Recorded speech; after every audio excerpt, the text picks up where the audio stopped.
Real quick, Mr. Donald. Thank you, Mr. Chairman. Thank you to the ranking member as well. I appreciate that. A couple quick things. It was raised already in this debate what doctors were censored. Dr. Robert Malone, specialist mRNA technology, one of the forefathers of that tech that actually created the vaccines, he was censored on Twitter. Another one, Jay Bhattacharya, Stanford, professor of health economics and medicine. He was censored on Twitter through information that might have come from some area of our federal government. I think it's important for the members to understand that this bill is very clear. Let's go to the actual text. It does prohibit any employee from not using the employee's official authority to censor any private party, including outside of normal duty hours, and while such employee is away from the employee's normal duty posts. And then we go to all the elements of that.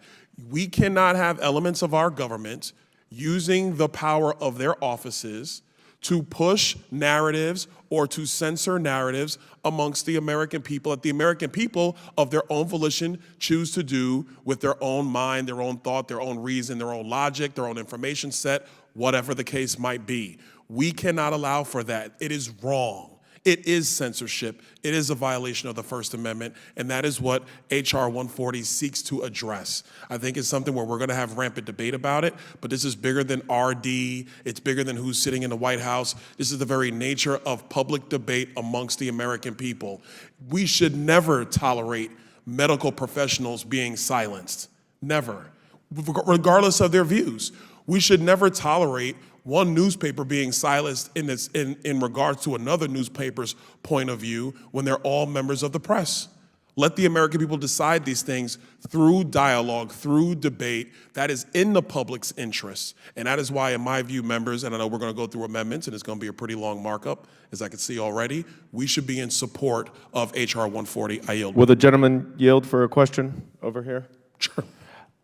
Those doctors that you reference who you say were censored, was that done because of government intervention, or was that done by the private social media companies? Well, I'm glad that the gentleman raised that question, because one of the things that the Twitter files already suggested, and this is with respect to the Hunter Biden story, is that FBI was in constant contact with Twitter through that entire saga. The Twitter executives can say whatever they want about how, well, we made the final decision. And of course, in all likelihood, they made the final decision. But it is crystal clear that there were elements of the federal government that were in Twitter's ear. That's not even something that's under conjecture. We see the email chains. The contact existed. Twitter executives talked about that amongst themselves within the operations of the company.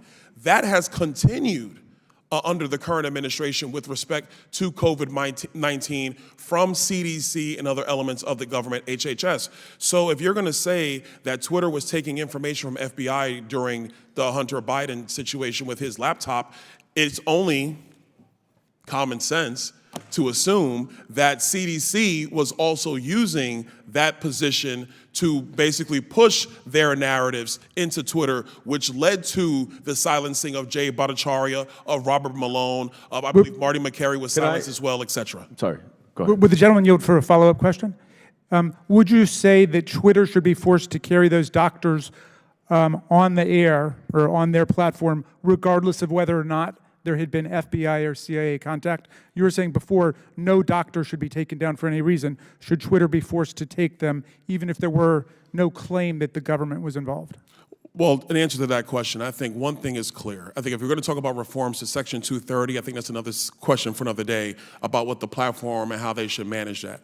I think for the purpose of H.R. 140, what we should be discussing is whether it is acceptable for elements of our government to be using their position to push narratives or to silence dissent or to silence opposing views. Whether that's a medical professional with the criteria and the qualifications of Jay Bhattacharya, or whether it's the ranking member himself, or whether it's me or any other citizen of the United States. If you're gonna have the platform available for public use, which is the very basis of Twitter, Facebook, and all the rest of them, they want the users, they want people in there. Of course, they sell ads and they use them. I get all that. But if it's going to become the public square, which is what it has become, the federal government must, and I stress must, be very, very hands-off with respect to manipulating, censoring, positioning viewpoints of the American people on these platforms. I'm going to yield back because I actually got to run to another hearing real quick, and I'm over time. I would just, Mr. Chairman, if I could ask a question.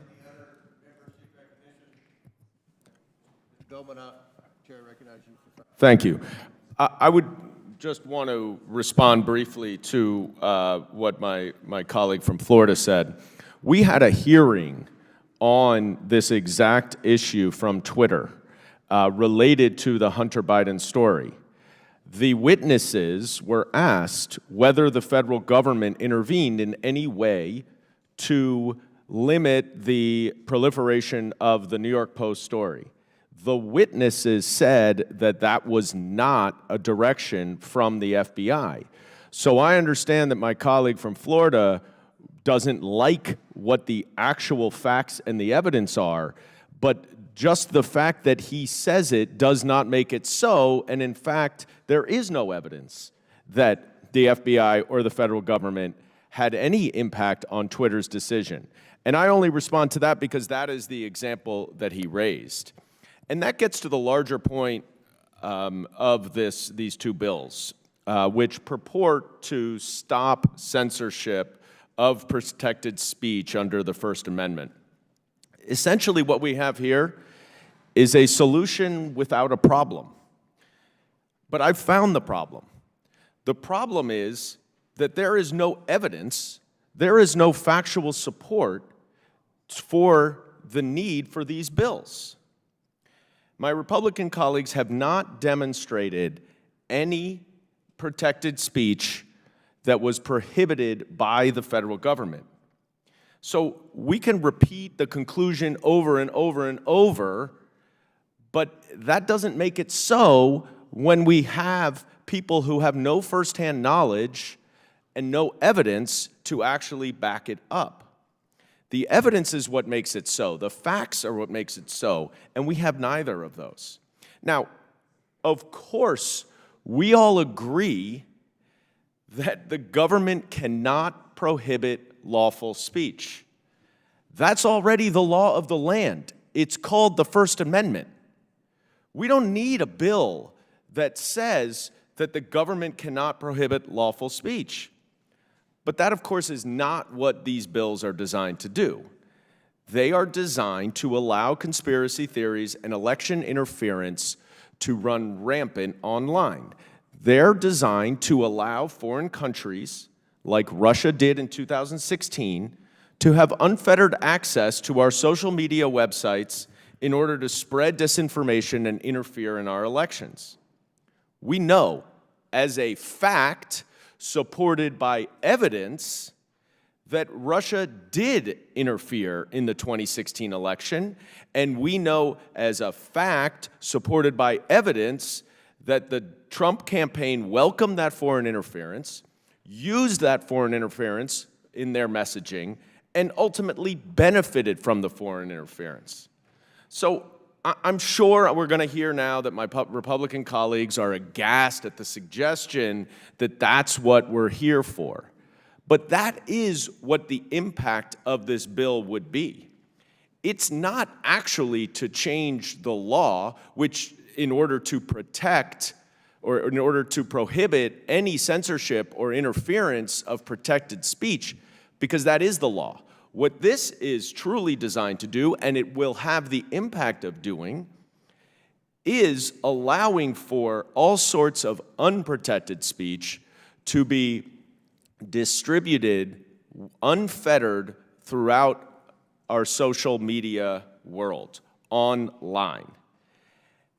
Because how this will have an impact is that the federal government officials who are charged with making sure that our laws are not violated, that crimes are not committed, are going to be nervous. They're going to be deterred from doing their jobs. Because we must remember, notwithstanding what you may hear on the other side of the aisle, any speech is not necessarily protected speech. There are many forms of speech that are not protected by the First Amendment. The First Amendment does not protect speech in furtherance of crimes. And that is what this is all about. is that the federal government has been trying to stamp out foreign interference, stamp out disinformation that either has a public health impact or is in furtherance of a crime.